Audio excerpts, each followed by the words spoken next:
Hi, I'm Kristina Young, and my presentation for you guys today is about a man named Alexander Sutherland Neill, or more commonly known as A.S. Neill. So, A.S. Neill was born on October 17th, 1883, in a place called Forfar, Scotland.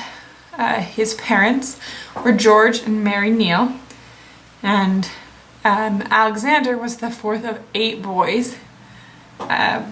Despite how crazy that might sound, he grew up in a Calvinist home, and so they were very religious, and he was surrounded by a lot of fear and guilt, and feeling like everyone had power over him and his parents had power over him. And so he was just quiet and obedient and did what they wanted him to, but he wasn't interested in school at all.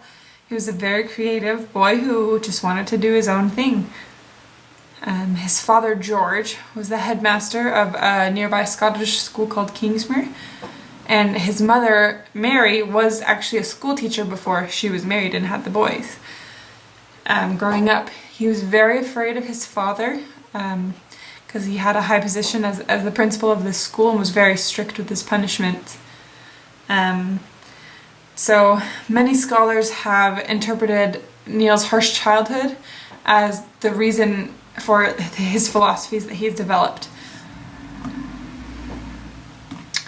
So at the time it was normal for kids to leave the local school and go to a higher up academy, and where A.S. Neill was, it was called the Forfar Academy, and his father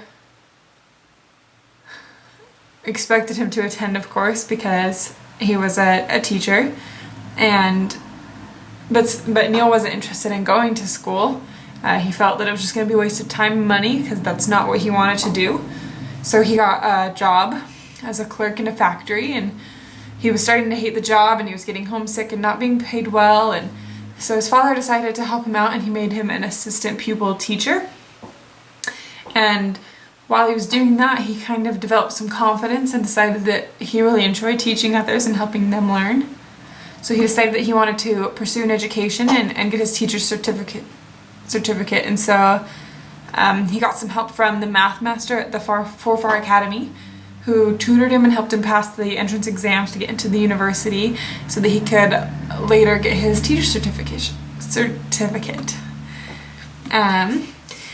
So later in 1924, he moved to England and opened his school, Summerhill, which is what he is so famous for, that you probably all read about in the assignment for this week.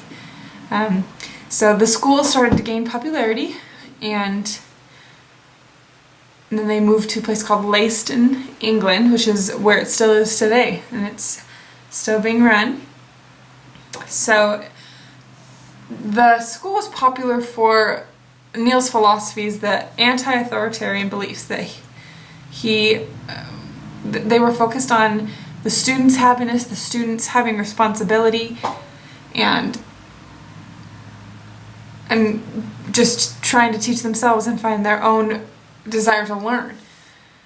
So his teaching technique was described by Richard Bailey as simply awful for his lack of student engagement, inarticulate explanations, and insults directed at students, which to most of us who've grown up and went to public school, this seems outrageous that there was a school like this, but it was really popular. Neill believed that children were just innately good and that they would grow up to be virtuous and good if they were able to grow up without adults imposing their morality and beliefs on them. He thought kids didn't need to be persuaded or tricked into believing everything that they were supposed to believe. And so he supported the personal freedom of these kids, and he called it on the side of the child. And personally, I agree with a lot of what Neill taught, that kids should be responsible and make their own decisions. However, I do believe that there should be rules enforced to a point. It's very important, because we've all I mean, we've all been given rules for a reason. It's essential for order and to keep things running smoothly. So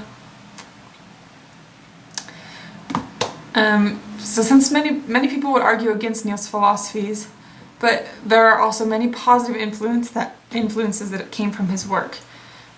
It's obviously not practical for all schools to be run like Summerhill, but because of it, some teachers have adopted his philosophies in more subtle ways to help encourage student independence and responsibility.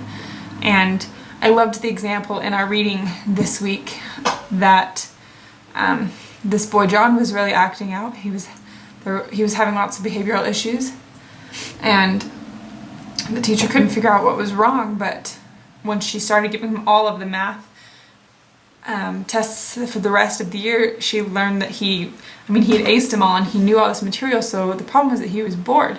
So she gave him the task of coming up with his own math problems and doing the things that he wanted to, and this actually made him more engaged. His behavioral issues stopped because he was excited and had motivated himself to learn. So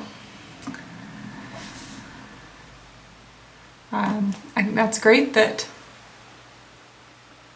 his philosophies have inspired all of these changes in the thoughts of teachers today, and I hope that I can implement what I've learned in my teaching in the future.